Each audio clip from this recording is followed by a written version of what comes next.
हिंदी में यूपीएससी की तैयारी से संबंधित प्रोग्राम्स को देखने के लिए सब्सक्राइब करें स्टडी IQ IAS हिंदी। नमस्कार दोस्तों, स्टडी IQ IAS हिंदी में आप सभी लोगों का बहुत बहुत स्वागत है। मेरा नाम है मनीष श्रीवास्तव और मेरे साथ आज आप डिस्कस करेंगे यूपीएससी 2026 के लिए हाउ टू प्रिपेयर। हम क्या ऐसी चीज़ों का ध्यान रखें अगर हमें 2026 में यूपीएससी का प्रीलिम्स देना है और आगे यूपीएससी का अटेम्प्ट देना है। तो यूपीएससी अटेम्प्ट्स के लिए अगर आप अभी 2024 चल रहा है और 2026 के लिए प्लान कर रहे हैं तो क्या क्या विशेष बिंदु आपको ध्यान में रखने हैं, उन सारे विषयों पर हम चर्चा करेंगे कि कैसे हम तैयारी करें और कैसे तैयारी को पुख्ता बनाएं ताकि हमारा 2026 तक सारी चीज़ें कवर भी हो सके और हमको उससे ज़्यादा बेनिफिट मिल सके। तो आज मैं इसी विषय को बहुत अच्छे से आप लोगों के बीच में रखूंगा, तो ध्यान से सेशन को आखिरी तक ज़रूर देखेंगे। चलिए तो आगे बढ़ते हैं। तो इसमें सबसे पहली जो बात है कि अगर आप 2026 के लिए प्रिपरेशन कर रहे हैं तो यूपीएससी का प्रीलिम्स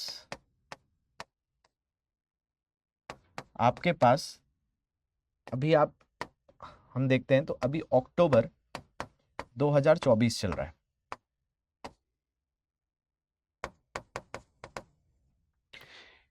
और आपके पास अभी पूरा का पूरा 2025 बचा है और लगभग 4 महीने आपके पास 2026 के होंगे। तो यहां पर आपके पास ये एक पूरा ईयर, इसके 4 माह और अब हमारे पास 2 माह ही बोल सकते हैं। अक्टूबर में तो हम प्रवेश कर ही चुके हैं और अभी बहुत सारे त्यौहार भी हमारे आ रहे हैं। तो कुल मिलाकर आप लोगों के पास मोटी मोटी अगर मैं टाइमलाइन बताऊं तो आपके पास 1.5 साल है और इस 1.5 साल में आपको क्या क्या प्रिपेयर करना है तो पहले उसकी बात कर लेते हैं, फिर कैसे प्रिपेयर करना है उसकी बात करते हैं। देखिए, आपके साथ ऐसा है कि आपको करंट अफेयर्स, जिस पेपर की एक मांग है, तो करंट अफेयर्स लगभग 1.5 साल का आपको करना होगा। तो 1.5 साल के करंट अफेयर्स की अगर हम बात करें तो पूरा 2025 और 2026 जब तक आप प्रीलिम्स दे रहे हैं तब तक के करंट अफेयर्स आपसे पेपर में पूछे जाएंगे। ये आपका इस पे बेस भी होना जरूरी है। ये पहली चीज हुई। इसके अलावा आपको प्रीलिम्स एग्जाम के लिए सीसेट अच्छे से प्रिपरेशन होना चाहिए, मैपिंग आपको अच्छे से आनी चाहिए, बजट से जुड़ा हुआ आपको खबरें अच्छे से समझने आनी चाहिए, आर्थिक सर्वेक्षण, भारत में चल रही योजनाएं, प्रमुख संगठन, इनके बारे में एटलीस्ट बेसिक अंडरस्टैंडिंग आपकी होनी चाहिए। ये प्रीलिम्स के सबसे हॉट टॉपिक्स रहते हैं। हालांकि आप जब जीएस प्रिपेयर करोगे तो जीएस के लिए तो आपको ये सारे सब्जेक्ट पढ़ने हैं, इतिहास भी पढ़ना है, आपको भूगोल भी कवर करना है, आपको अर्थव्यवस्था भी पढ़नी है, आपको राज्य व्यवस्था भी पढ़नी है,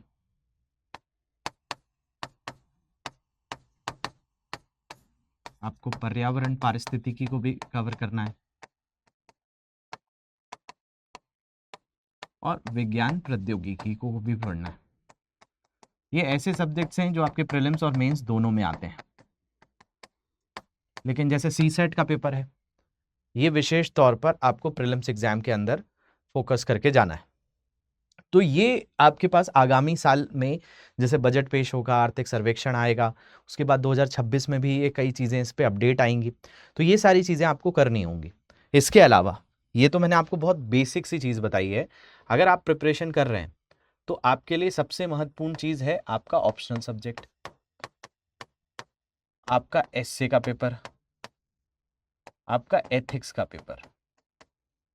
ये एक ऐसे पेपर हैं जो आपके मेंस एग्जाम में आपको एक लंबी रेस का घोड़ा बना सकते हैं, क्योंकि मेंस एग्जाम जब होगा, मुख्य परीक्षा जब होगी, तो ये तीनों ही पेपर आपको 1000 नंबर ला कर देते हैं। तो ये जितने सब्जेक्ट्स मैंने आपको यहाँ बताए, इनका वेटेज है, आपको मिलेगा, लेकिन प्रीलिम्स एग्जाम में इनका भरपूर वेटेज है और जब मेंस एग्जाम की बात आती है तो मेंस में थोड़ा वेटेज कम हो जाता है। ऐसा नहीं कि वेटेज नहीं है, लेकिन आपको मेंस एग्जाम में ये कुछ सब्जेक्ट्स हैं, जैसे ऑप्शनल का 2 पेपर होगा, इसमें पेपर 1, पेपर 2, ये 250 नंबर के पेपर हैं, 250 मार्क्स 250 मार्क्स के ये पेपर्स हैं, इनको आपको प्रिपेयर करना होगा। एस्से 250 मार्क्स, एथिक्स 250 मार्क्स, तो ऐसे 1000 नंबर हो जाते हैं। और आपका GS paper 1, GS paper 2, GS paper 3, इसमें वो जो अभी मैंने आपको प्रीलिम्स के सब्जेक्ट्स दिखाए थे वो आते हैं। उसके अलावा कुछ एडिशनल सब्जेक्ट्स भी हैं, जैसे जीएस 1 में इतिहास भूगोल तो है ही, लेकिन यहाँ एडिशनल सब्जेक्ट कौन सा है, समाज पढ़ना है आपको, सोसाइटी पढ़नी है। जीएस पेपर 2 में पॉलिटी आ जाती है, लेकिन एक्स्ट्रा में क्या पढ़ना है, तो सामाजिक न्याय पढ़ना है आपको, इसी में अंतर्राष्ट्रीय संबंध पढ़ने हैं।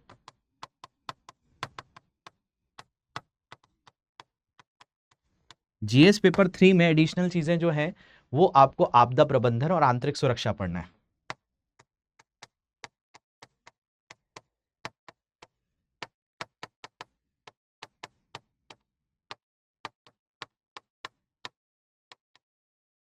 तो बेसिकली ये एडिशनल चीजें आपको देखनी है, ये 1000 नंबर का की ये सारी चीजें प्रिपेयर करनी है। और इसके अलावा जो आपके जीएस के सब्जेक्ट्स हैं वो तो दोनों प्रीलिम्स और मेंस में कॉमन है ही, तो वो भी आपको प्रिपेयर तो करने ही होंगे। तो बात यहाँ आती है कि ये तो एक रूपरेखा मैंने आपको बता दी कि अगर 2026 में आप प्रिपेयर कर रहे हैं तो 2025 दिसंबर तक आपके ऑप्शनल, आपका एथिक्स और आपका एस्से ये भरपूर मात्रा में प्रिपेयर हो जाना चाहिए दिसंबर 2025 तक। ये तो एक पहली शर्त है।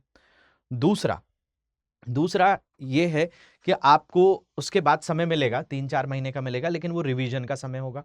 और मेंस प्रीलिम्स के बाद मेंस में बहुत ज़्यादा समय होता नहीं है, आप रिवाइज करने के अलावा कुछ भी नहीं कर सकते। तो अगर आप 2026 का अटेम्प्ट बस देखने के लिए दे रहे हैं कि एक बार पेपर देख कर देखते हैं कि क्या है, तो वो अभी आपका 2025 में 25 मई को पेपर हो जाएगा, उसको देख लीजिएगा।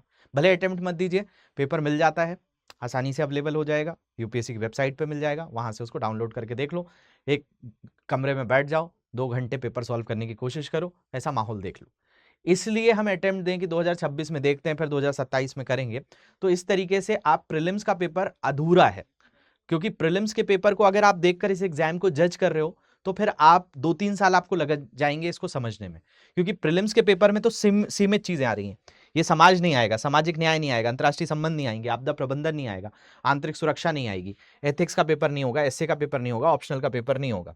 आपके पास तो यही सारी चीजें, आप इतना पढ़कर सोचेंगे कि आप मेंस निकाल लेंगे, तो मेंस में आप सोचिए, मैंने अभी जो आपको यहाँ पर ओवरऑल बताया है, 1000 नंबर यहाँ पर, 200 नंबर अगर हम इनके भी जोड़ लें, 100 नंबर भी जोड़ लें, तो पूरा मेंस होता है 1750 नंबर का। तो 1750 नंबर में 1100 नंबर, अगर हम इसको 100 नंबर ही दे दें कि इससे समाज से आपके 20-30 नंबर का आ गया, सामाजिक न्याय से आ गया, अंतर्राष्ट्रीय संबंध से आ गया, हालांकि ज्यादा आएगा, मैं इसको 200 नंबर तक दे सकता हूं, लेकिन हम 1100 नंबर भी मान लें, तो 1100 नंबर एक ऐसी चीज है जो मेंस में ही सिर्फ आनी है, जिसका प्रीलिम से कोई लेना देना ही नहीं है। और आप इस उम्मीद में पेपर देने पहुंच जा रहे हो कि हम जो है 650 नंबर, क्योंकि आपके पास 1750 में से अगर हमने यहां से लगभग 1100 नंबर निकाल दिए, क्योंकि आप ऑप्शनल प्रिपेयर नहीं कर रहे हो प्रीलिम्स में, आप ऐसे प्रिपेयर नहीं कर रहे हो, आप एथिक्स प्रिपेयर नहीं कर रहे हो, मतलब आप सिर्फ 650 नंबर का पढ़कर, ये 650 का बस पढ़ा है, अब इसमें कितना स्कोर करोगे वो भी अलग संभावना है। आपने इतिहास पूरा पढ़ा हुआ है, भूगोल पूरा पढ़ा हुआ है, राज्य व्यवस्था पूरी पढ़ी हुई है, पर्यावरण पारिस्थितिकी, ये सब्जेक्ट खुद में एक बहुत बड़े बड़े सब्जेक्ट्स हैं। तो आप 650 नंबर से अपने आप को जज करने लगो कि आप मेंस में बहुत अच्छा प्रदर्शन कर लोगे, और जब हम प्रीलिम्स निकाल लेंगे तब जाकर हम मेंस की तरफ देखेंगे, तो ये आपकी गलतफहमी हो जाएगी और आप बहुत बड़ी भूल चूक के साथ इस एग्जाम के लिए बढ़ोगे।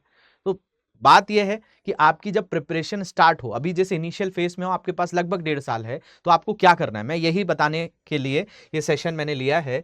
तो आप विशेष तौर पर देखिए, मेरी बात 2-3 पॉइंटर्स में बता रहा हूं, इनको विशेष तौर पर ध्यान से सुन लीजिए। अगर आप 2026 के लिए प्रिपेयर कर रहे हैं तो आपके पास समय नहीं है, सबसे पहली चीज, as soon as possible ASAP आप प्रिपरेशन को पुख्ता करिए, प्रीलिम्स के लिए भी और मेंस के लिए भी कॉमन सब्जेक्ट्स को प्रिपेयर करिए। अपने लेवल पे सेल्फ स्टडी करना चाहते हैं तो इनको सेल्फ स्टडी के थ्रू करिए। अगर आप किसी कोर्स के साथ एनरोल होना चाहते हैं तो कोर्स के साथ एनरोल हो जाइए, जिसमें देखिए कई बार ऐसा होता है कि हम हमारी प्लानिंग तो क्रिएट कर लेते हैं लेकिन उस अनुरूप हम रिजल्ट नहीं निकाल पाते हैं। तो इसीलिए मैं बोल रहा हूं कि आपको सबसे पहले अभी से प्रिपेयर करना है, क्योंकि हम यहां पर हैं अभी अक्टूबर से, अभी हमको सिलेबस देखना है, हमें PYQs देखने हैं और बहुत सारे बेसिक अंडरस्टैंडिंग हर सब्जेक्ट में डेवलप करनी होगी। क्योंकि देखिए आप लगभग 4 लेयर्स में इस एग्जाम को देते हैं। अभी कुछ होगा कि आपको पहले क्वेश्चन की भाषा ही नहीं समझ में आएगी, धीरे धीरे आप सब्जेक्ट के कॉन्सेप्ट्स को समझेंगे, शब्दावलियों को समझेंगे, उसके बाद फिर आपको क्वेश्चन थोड़े समझने आएंगे। उसके बाद केवल ऑप्शन आपको क्वेश्चन समझने से काम नहीं होगा, उसके बाद ये भी है कि आपको साथ साथ मेंस के लिए आंसर राइटिंग भी करनी है, तो आंसर राइटिंग की भी प्रिपरेशन इंपॉर्टेंट है। उसके अलावा टेस्ट सीरीज को भी आपको प्रिपेयर करना है और मॉक्स वगैरह भी देने हैं। तो ये सारी चीजें आपको इस तैयारी के दौरान करनी होती हैं और जरूरी भी है। तो इसीलिए या तो आप अभी से जुट जाएं, या आपको लगता है कि भाई प्रोफेशनली इस चीज को प्रिपेयर करना है तो आप हमारे साथ जुड़ सकते हैं। हमारा जो कोर्स है लॉन्ग टर्म बैच 2026 के लिए आ चुका है। इसकी क्लासेस अभी बहुत जल्द शुरू हो जाएंगी और इस क्लासेस के बारे में मैं आपको बताऊं तो 2026 के लिए जो ये बैच है ये 11 अक्टूबर से इसकी शाम 6 बजे से क्लास होने वाली है। इस बैच के साथ जुड़ने पर क्या इंपॉर्टेंट चीज आप लोगों को मिल जाएगी मैं आप लोगों को यहीं पर बता देता हूं। देखिए इसमें आपको लाइव सेशंस मिलेंगे और ये लाइव सेशंस प्रीलिम्स और मेंस दोनों के लिए कवर कराए जाएंगे। रोजाना आपको CSAT की क्लासेस मिलेंगी, करंट अफेयर्स प्रोग्राम मिलेगा। प्रीलिम्स एग्जाम के लिए आपके पास इसमें 2 SIP के कोर्सेज मिलेंगे। 2026 में भी आपको SIP यानी सक्सेस इन प्रीलिम्स का एक क्रैश कोर्स मिलेगा और 2025 के लिए भी मिलेगा, जिससे अपना आप आकलन बहुत अच्छे से कर सकते हैं। इसके अलावा इसमें आपको MRP प्रोग्राम भी मिलेगा, मेंस रेसिडेंशियल प्रोग्राम यानी मुख्य आवासीय कार्यक्रम। प्रीलिम्स एग्जाम निकालने के बाद आपकी मेंस की तैयारी स्टडी IQ कैंपस में तैयारी कराई जाएगी, जिसका कोई कॉस्ट नहीं होगा, आपको सिर्फ बैच में एनरोल करना होगा। इसके अलावा इसी में आपको इंटरव्यू गाइडेंस प्रोग्राम भी मिलेगा। आप इस बैच में जब आएंगे तो आपको एक सिलेक्शन बॉक्स घर पर भेजा जाएगा। इस सिलेक्शन बॉक्स के अंदर विशेष तौर पर 18 बुक्स होती हैं, आंसर राइटिंग प्रैक्टिस के लिए नोटबुक्स होती हैं, ये सारी चीजें आपको इसमें मिल जाती हैं। तो प्रतिज्ञा प्लस हमारा 2026 के लिए बैच है, शाम 6 बजे से स्टार्ट हो जाएगा, 11 अक्टूबर से इसकी तारीख है। तो आप अगर 2026 के लिए पूरी तरह से तय कर चुके हैं तो इस बैच में जुड़कर आप अपनी तैयारी को बहुत अच्छे से आयाम दे सकते हैं। इसकी फीस रहेगी 29,999। इसमें अगर आप ऑप्शनल ऐड करेंगे तो वो भी आपको मिनिमम प्राइस 9,999 में अवेलेबल हो जाएगा। सिर्फ आपको कोड यूज करना होगा मनीष लाइव। इस कोड यूज करके आपको मिनिमम प्राइस में ये दोनों ही ऑप्शनल एंड आपका जो रेगुलर कोर्स है वो आपको मिल पाएगा। इसके लिए आप एक इंस्टाग्राम ID में बता रहा हूँ, इस मनीष श्रीवास्तव GS, इसको फॉलो कर लेंगे, यहाँ पर क्वेश्चंस मुझे भेज देंगे तो हमारी टीम आपसे कांटेक्ट कर लेगी। या एक मेल ID है manish.s@studiiq.com, इस पर भी आप मुझे क्यूरीज भेज सकते हैं।